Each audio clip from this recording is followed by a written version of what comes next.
Welcome to Construction Cashflow. I'm your host, Stu Davidson, and if you haven't already done so, hit the subscribe button so you never miss an episode. If you work with people who value what you do, who think and feel the same way that you do and believe in the same things that you do, that relationship will prosper. You've got to work hard to identify who those clients are or main contractors are. When you get to a kind of situation where you know the fit is not right, then the best thing to do is don't play the game. You know, it's their game, they change the rules. If the rules don't suit you, don't play the game. And I said to my client at the time, just watch, further down the line you're going to be getting a call soon. And they got the call and it was basically, love what you're doing great work for us, but we need you to take a 10% cut on your fees. And my client's saying, but you love what we're doing and we're adding value and you really like it and your people like working with us. Yeah, we know that, but everybody else is taking a cut, you need to take a cut. So I got the phone call from my client. You were right, this is what's happening now, what do I do? I said, your call, your business, but if I was you I would walk away, because the phone call will come further down the line where they'll be asking you to take a further cut. And what happens is they become a bigger percentage of your turnover, and then you're caught. You can't walk away, and you soon end up working for nothing. He took a very brave decision at the time and said, "Thank you, I'm walking away."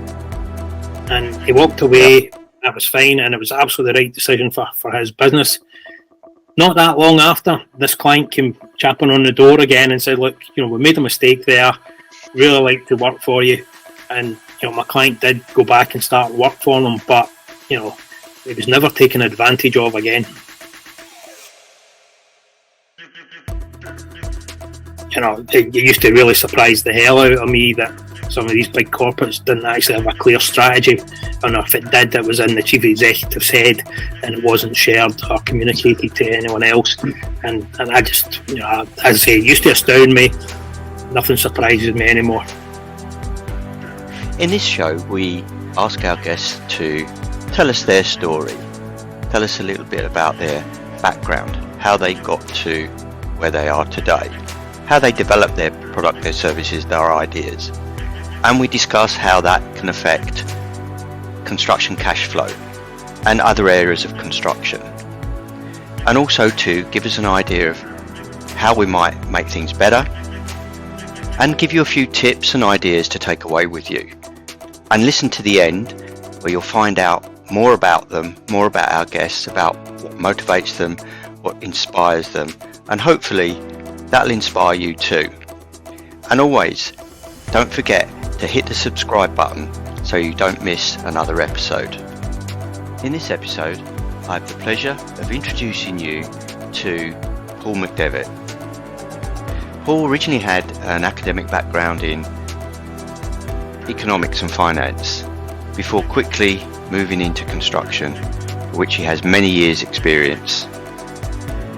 Paul became the regional marketing manager for Mansell Construction back in the day, and then went on to become an expert in construction business turnarounds, marketing strategy and business strategy.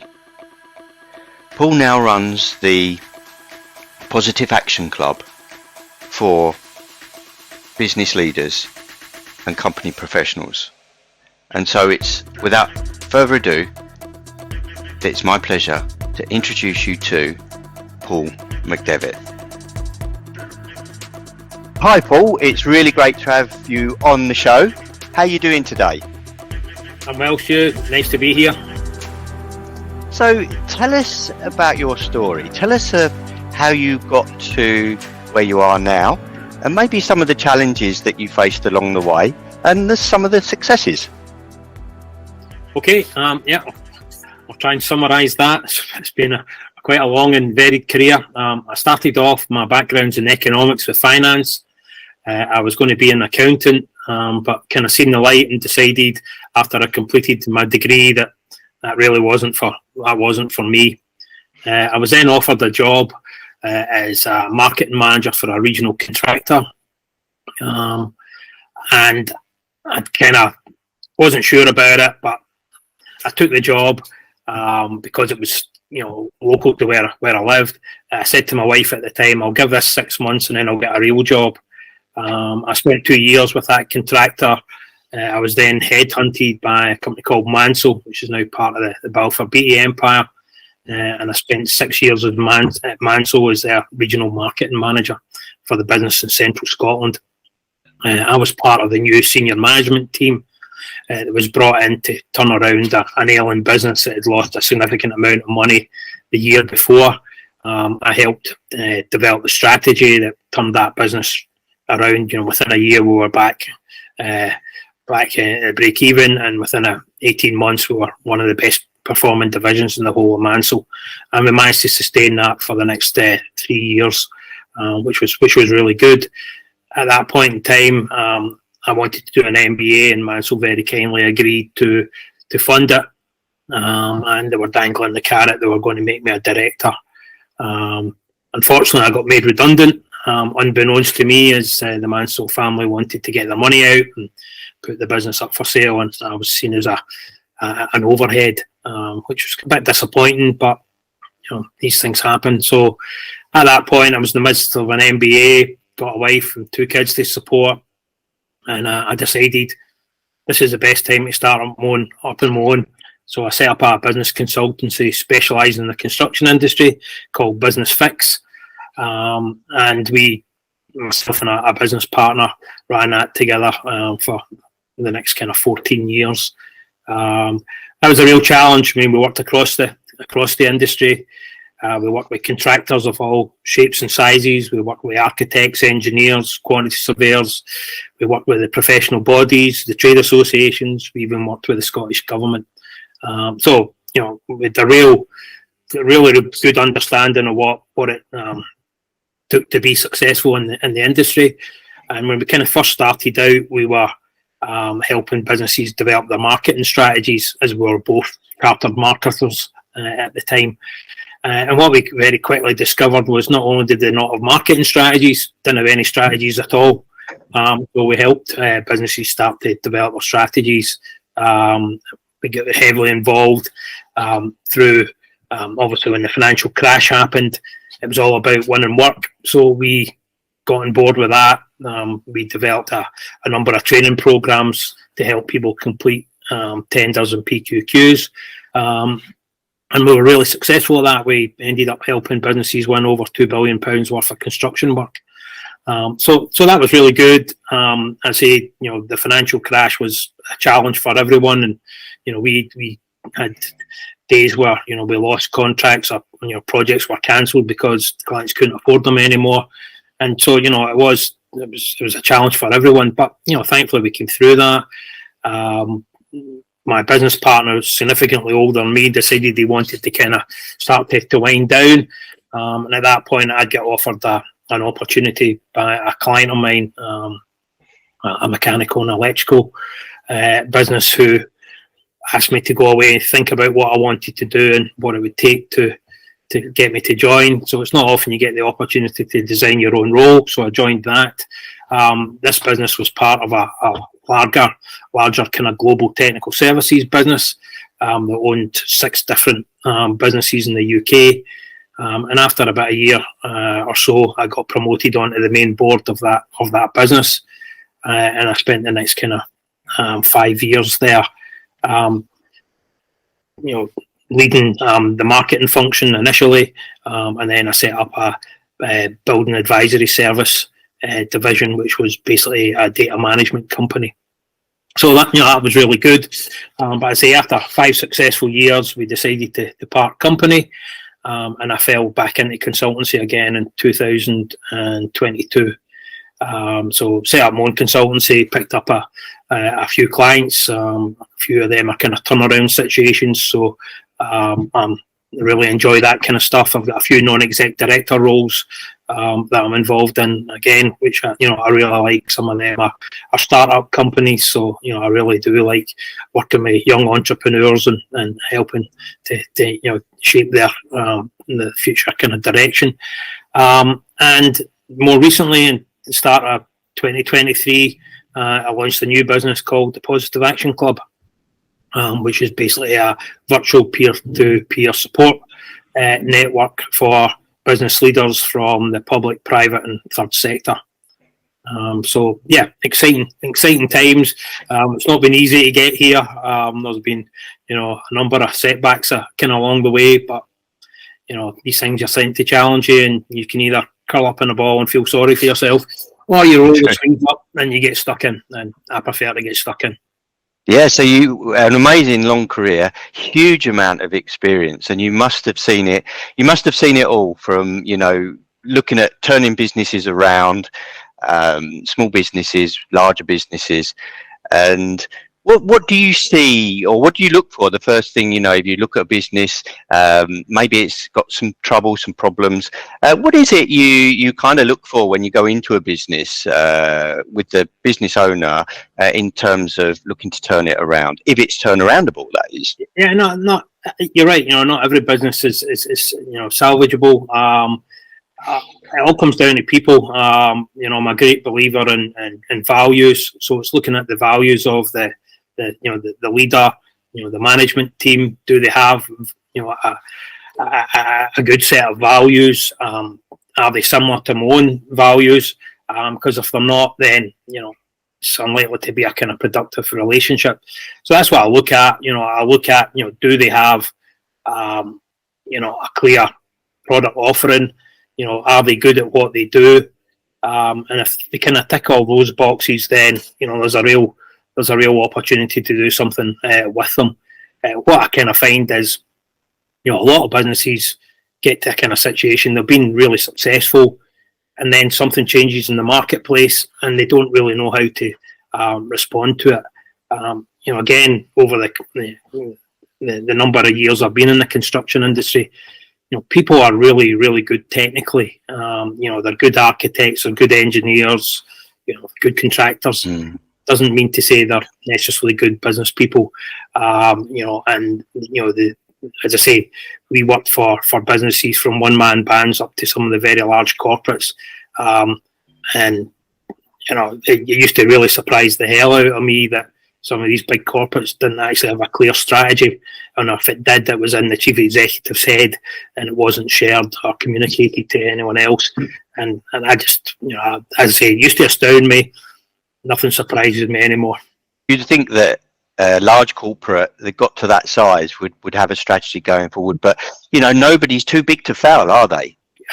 I say I used to, before I kind of got involved in business, I used to think that anyone that was running a business was incredibly smart, and I've came across businesses and people who have been unbelievably successful, and a lot of it comes down to just luck and timing. They've been in the right place at the right time with an offering that is in demand, and that's fantastic. But we all know nothing stays the same. Circumstances always change. The market changes. Recessions come and go, and it's how do you respond and adapt to them. And what I kind of find is a lot of businesses don't have that ability to adapt. They stick to what they know, and the ones who thrive are the ones who can adapt the best to changing circumstances. So, as I say, when I get involved with a business, does the business leader have the passion for what they do? Are they prepared to roll up the sleeves? And if they are, then you've got something there to work with. And as I say, the chances of success are significantly higher than someone who is kind of wedded to the way they've always done stuff. What's the worst saying in the world? This is the way we've always done it. Yeah, you've absolutely got to be. We've all got to be flexible, particularly with the pace of technology now, and machine learning, and to keep pace, and be flexible. The world's changing so much. There seems to be a groundswell of movement and interest in what holds up cash flow in construction. And but it's been very, I think the construction industry punches well below its weight in terms of wealth creation and the slow payment culture. What do you see? I mean, how can a business that's in the construction industry improve its on one side of the fence? If it's down the chain as a subcontractor, how can it improve its cash flow when we've got long payment terms? But also, is there anything we can educate higher up the chain, the funders, developers, main contractors, in terms of actually it's your benefit to pay quicker? Is there anything in that mix, do you think, that would make it better than it's been traditionally at all? As you say, the kind of current situation, I don't believe sustainable. Main contractors, they survive on the efforts of the specialist contractors, and without them, it's unlikely to have a business. So it doesn't really make a lot of sense that they introduce these long payment terms. They don't pay. They try and look for discounts at every opportunity, affectionately known as subby bashing. In my view, such a short-term philosophy. I do think the industry really struggles, and I've seen this at all levels across all sectors of the industry. I think there's a serious lack of commercial awareness within a lot of organisations. They don't understand the contracts that they sign. They sign up to terms and conditions that are absolutely ridiculous. They're totally skewed in favour of the client or the main contractor. There's no doubt there's clear evidence that a lot of these contracts is now a tactic in order for the main contractor or the client to make money, and unfortunately it's at the expense of others. So yeah, I think the industry, because of its fragmented nature, it's easy for unscrupulous clients or unscrupulous main contractors to take advantage. What people need to do is, they certainly need to be much more commercially aware. They need to know when to be able to walk away. There are always opportunities out there. My view is, and I've mentioned values. You want to work with people who share similar value systems to you. If you don't, then the likelihood of the relationship being mutually beneficial is zero. If you work with people who value what you do, who think and feel the same way that you do and believe in the same things that you do, that relationship will prosper. The trouble is, you've got to work hard to identify who those clients are or main contractors are, but it's definitely worth doing. And when you get to a kind of situation where the fit is not right, then the best thing to do is don't play the game. It's their game. They change the rules. If the rules don't suit you, don't play the game. Yeah, great advice. And I'm seeing that advice coming through more and more. And there does seem to be that movement now where, subcontractors are being encouraged to walk away, being encouraged to say no, being encouraged to get somebody to have a look over the contract for them. Subbies will say, well, it's the only job I've got. I don't want to rock the boat, and I know it's unfair terms, but I'm going to sign up to it. I mean, how do you get somebody to really believe in their own value in terms of what they provide as a service or a product? It's very much a mindset. There's no doubt it is a mindset. I mean, one of the first things I ask clients is, how do they add value? Why do clients come to you? And you'd be absolutely amazed the number of people who actually struggle to be able to define that. You need to know how you add value, and if you don't appreciate how you add value, then somebody is always going to find a way of taking advantage. If you don't know what your worth is, then you get drawn into these stupid games, and you end up playing a game that you're just never going to win. Once people actually realize that they've got value, and they can make a difference, then I'd say you start working with like-minded organisations. Then your chances of success, they'll appreciate what you do. They'll see the value that you add to their business, and they'll recognise that if they want to be successful, you need to be successful too, and it should be a win-win situation. And if it's not a win-win situation, then my view is walk away. And I accept, it's easy for me to sit here and, on the sidelines and say, just walk away. When you're sitting there and you've got bills to pay and, people to pay, it's difficult. But, at some point you do have to make a decision. And, if you don't walk away, then it can be the difference between surviving and not. So sometimes, you just have to face reality. There's plenty of examples out there of, big organizations who, I had a client once who was an architect, got a phone call from a retailer saying, really like what you're doing, want you to come and work for us. We've got plenty of work for you. So the client said, or my client said, yep, that's great. So they started working. They were working really well, getting plenty of turnover from this client. Then the phone call came, and it inevitably came. And I said to my client at the time, just watch, further down the line, you're going to be getting a call soon. And they got the call, and it was basically, love what you're doing great work for us, but we need you to take a 10% cut on your fees. And my client's saying, but you love what we're doing, and we're adding value, and you really like it, and your people like working with us. Yeah, we know that, but everybody else is taking a cut. You need to take a cut. So I got the phone call from my client. You were right. This is what's happening now. What do I do? I said, your call, your business. But if I was you, I would walk away, because the phone call will come further down the line where they'll be asking you to take a further cut. And what happens is they become a bigger percentage of your turnover, and then you're caught. You can't walk away, and you soon end up working for nothing. He took a very brave decision at the time and said, thank you, I'm walking away. And he walked away. Yeah. That was fine, and it was absolutely the right decision for his business. Not that long after, this client came chapping on the door again and said, look, we made a mistake there, really like to work for you. And my client did go back and start work for them, but he was never taken advantage of again. And that's a really, really good message, Paul, that hopefully the people that are listening will take that on board. It takes a little bit of bravery, but if you recognize, as you said earlier, if you recognize your own value, understand why you stand out. And really it comes back to what you mentioned earlier. You look at the marketing and the commercial side that many construction and professional businesses don't have. They don't necessarily work with clients that are a good fit. They don't know how to work out whether they're a good fit. And they become commoditized.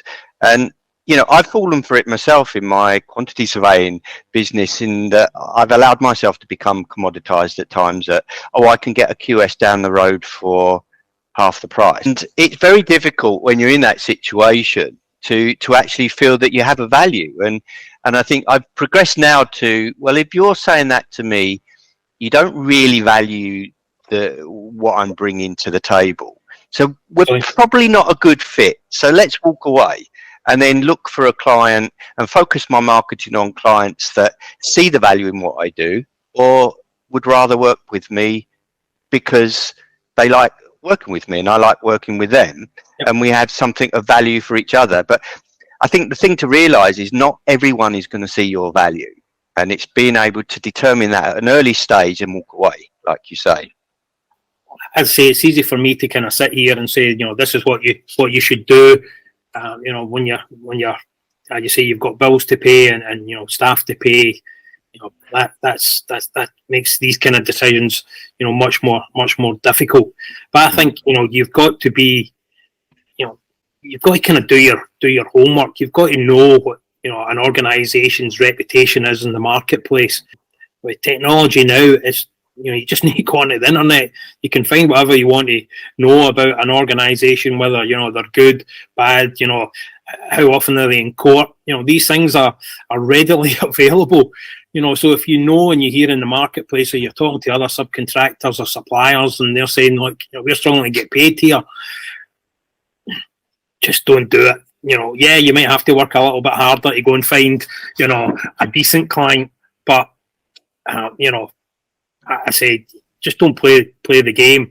If you've got a really decent client, then the onus is on you to make sure that you build that relationship.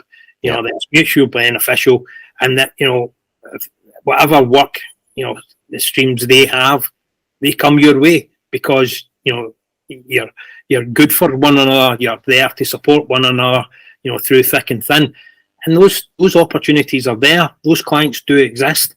I go back to when I worked at Mansell. Mansell worked for, and certainly in Central Scotland, for a large number of the universities. And there's one particular university, we dug them out of holes, I don't know how many times, bent over backwards, accelerated programs, and you're working for peanuts compared to what other universities were paying. And we eventually took the decision, sorry, it's not a level playing field here. We're a national contractor and we're competing with one man in a van.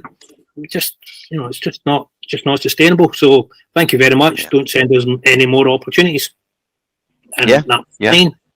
It clearly didn't go down well, but that was a commercial decision we took.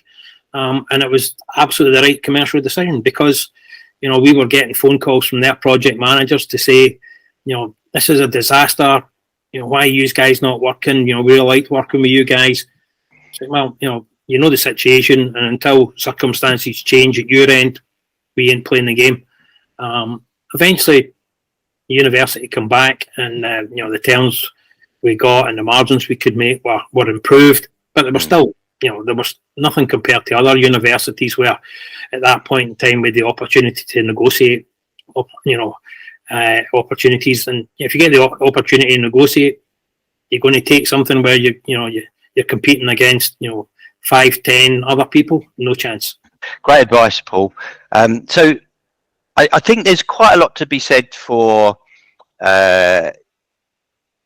companies or small business owners collaborating together and talking about who are good clients or where's the best markets and really getting the voice out there, because I think clients, when they know that subcontractors or contractors are being a bit more selective about who they work with, they've obviously clearly got to improve their game as well and say, look, with this supply chain, it's not about us and them. This is about working together as a team. I think it would change things. So so tell us a bit more about the Positive Action Club and why you set that up and what's it for, who's it for, what's it set up to do? The Positive Action Club was set up for decision makers, regardless of sector or industry. If you're a decision maker, you have a problem or a challenge that you face, whether it's you in your role or the business faces, then the Positive Action Club basically brings 6 other like-minded individuals together on a monthly virtual call, and they are there to help and support one another, develop resolutions to those issues. It's based on a program that myself and my business partner developed way back in 2005. We were asked to tender for a pilot program that was run on behalf of the Sector Skills Council. CITB were project managing it, and there was 3 pilots, one in Scotland that we ran, one in Nottingham, one in Guildford. At the end of the process, Henley Management College independently evaluated the programmes, and at the end of that they said ours had developed or generated the best engagement levels and the best outcomes for participants. Now, Positive Action is based on the principles of action learning, which is a tried, tested and trusted process of engagement. Peer support has been around for since the 60s. So it's recognised. Unfortunately, it's more recognised in the continent than it probably is here in the UK. But that's changing. So the club, we decided, at the end of the programme, the idea was that the government would fund these programmes on behalf of the Sector Skills Council. Fortunately, the money wasn't available, so that didn't happen. My business partner and I then ran a number of programmes through the course of 2006, 2007, where we had over 60 business leaders participate from, as I say, all sectors. In the pilot programme, we had an architect, a quantity surveyor, a financial services company, an accountant, an international digital animation company, a clothing manufacturer, a craft baker, you're kind of sitting thinking, what are these guys going to learn from one another? But it became very, very apparent very quickly that the issues were all the same. The scale complexity might be different, but the issues were the same.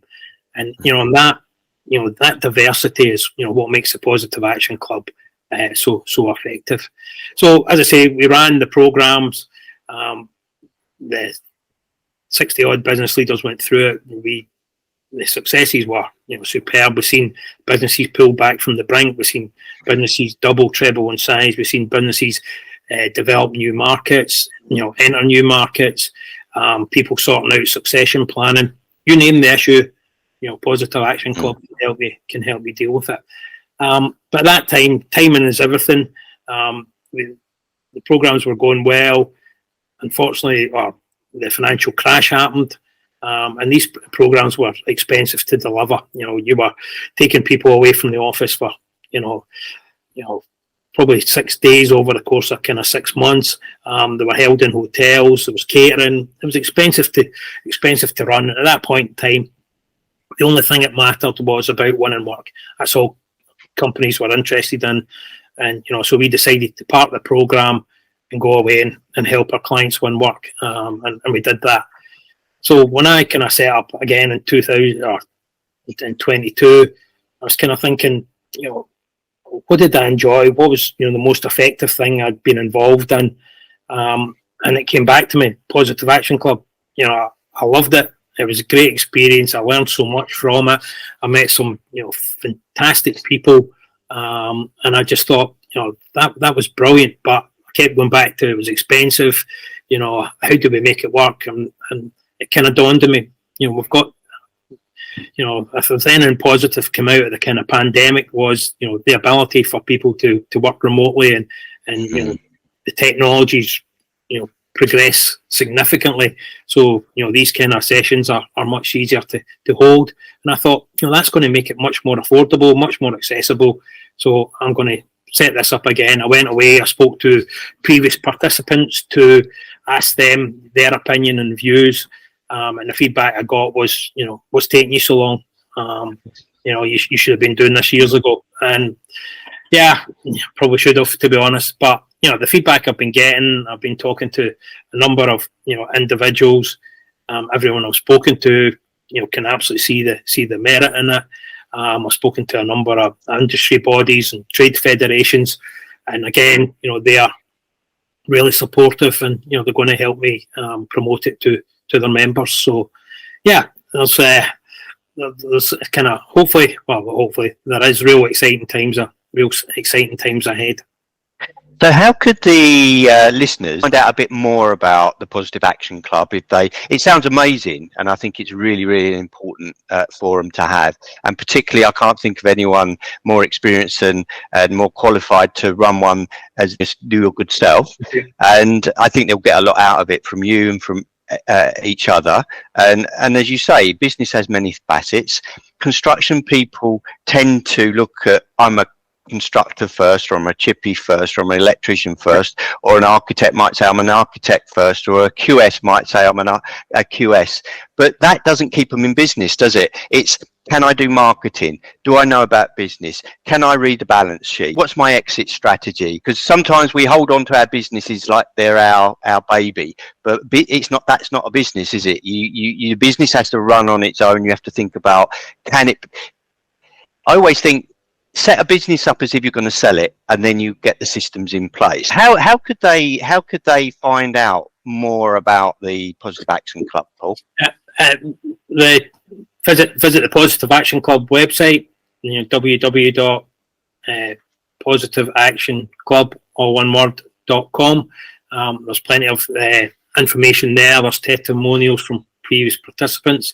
We're also running on a monthly basis taster sessions where people can register, fill out the form on the website. They can register to attend one of the free taster sessions, and they get the opportunity to see the process that PAC uses in practice. They can also hear previous participants share their experiences and what they got out of it. And, as I say, they get the opportunity to kind of really ask questions and participate. So we held our first taster session last week. It was very well received, and we've got a number of people who have expressed interest. So, yeah, I'm really encouraged by that. If people want to, have an informal chat, then my contact details are on the website. More than happy, no obligation, no hard sell. Just talk it through.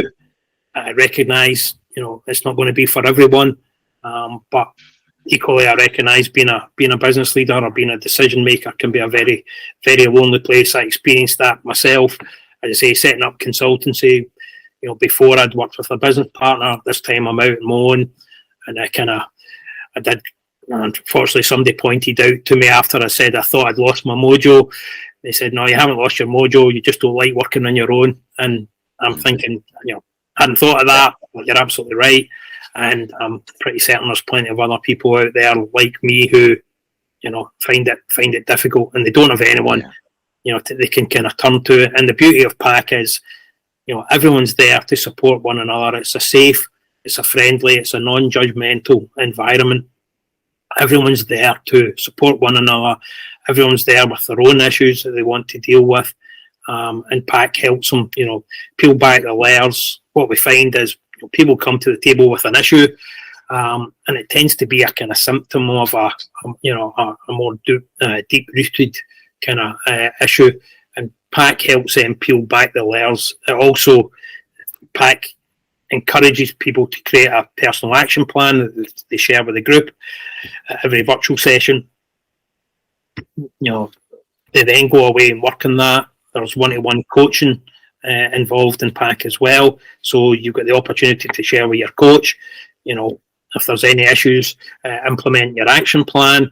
There may be issues that you don't particularly want to share with the group, but you do want to kind of air them. And, and so, as I say, the one-to-one coaching is there. And that combination of, the group sessions and the one-to-one coaching creates a really powerful driver for change. And what I'll do, Paul, I'll also put a link to the PAC website on the Construction Cashflow website as well, with the recording for the podcast, so they can contact you via that as well. Thank you very much. Yeah. Much appreciated. Yeah. Oh, you're welcome. So, Paul, have you time for a quick fire round? Yeah, let's give it a go. First question then. How do you start your day? I hit my alarm clock for 7 o'clock every morning. Usually I manage to beat that. If the weather's good, I like to either go out on my road bike or I get on the turbo trainer and I'll go out and do 20 miles, come back, shower, breakfast. Yeah. And by that time, I kind of almost feel that I've done a day's work, because there's no better way of just kind of thinking and planning, what's ahead of the day, how you're going to deal with, whatever issues or challenges you have that day, and it really gets you focused. So, yeah, that's what I like to do. Don't get me wrong, if it's raining, I'll just go into my sunroom and go on the turbo trainer. Well, I'm a fair weather cyclist. When are you most productive? Morning. I've always been a morning person. As I say, I usually beat the alarm, and on the occasions I don't beat the alarm, I don't lie about and put the alarm on snooze. I'm straight out of bed and I'm ready to go. So yeah, morning's always the best time for me. What's something new happening in your life right now? Not new, but about a year or so ago, I bought an old villa on the Clyde coast, and I'm in the process of refurbishing that, and it's really challenging my DIY or lack of DIY skills. I mean, really challenging, but we're getting there. What does adventure look like to you? By nature, I'm not a traditionalist, so I like to try new things. I like to go new places. I really do like meeting new people. So anything new, anything that kind of takes me out of my comfort zone, I'm happy to give it a go. What thing would you love to do that might surprise your friends and family? Yeah, lots of things. I'd love to go or try hang gliding. I love flying. I love the sensation of flying. The only slight downside or drawback is I'm incredibly scared of heights, and the older I get, the more scared I get. Even driving over road bridges now, I find myself trying to hold my breath and white knuckles. So how I'd ever manage to hang glide, I don't know, but I would love to give it a go. Name a challenge you overcome that changed your life. I think getting made redundant from Mansell was, I didn't see it coming. As I say, they were dangling the carrot and making me a director, paying for my MBA. And it came for a real kind of bolt from the blue. And I'd got a couple of job offers, and it was actually my brother-in-law said to me, because I talked about doing my own thing, he said, see, if you don't do it now, you'll never do it. But the timing was not ideal. A wife, 2 young kids, a mortgage, and having to pay for an MBA. But what it did do is it helped focus the mind, and it shows you if you focus your mind, then you can achieve most things. Who or what inspires and motivates you? I think what inspires me is people who face adversity and then they prevail through their determination, or because they've got a strategy or a plan. I'm a big football fan, so at the moment I'm a real advocate of Ange Postecoglou from Celtic. He inherited a shambles of a team. He came in, he was written off, he was a total unknown in the UK. He came in with his own style, he stuck with it. The results initially were not positive, and the media was absolutely on his back and suggesting he would be gone by Christmas. That season they won the league, and they won the League Cup. This season they've been he stuck by his principles. He's playing really, really attacking, free-flowing football. It's great to watch. Okay, they didn't do particularly well on terms results-wise in the Champions League, but for 60 minutes they were all over Real Madrid. So they're playing really well. They're 9 points ahead in the league. They've just won the League Cup. They've got the opportunity for the treble, and fingers crossed. But as I say, there's a man sticks by his principles, believes in what he's doing, and he isn't going to get distracted. And I think that's a great example, and it's it's true in sport as it is in life and as in business. What does success mean to you?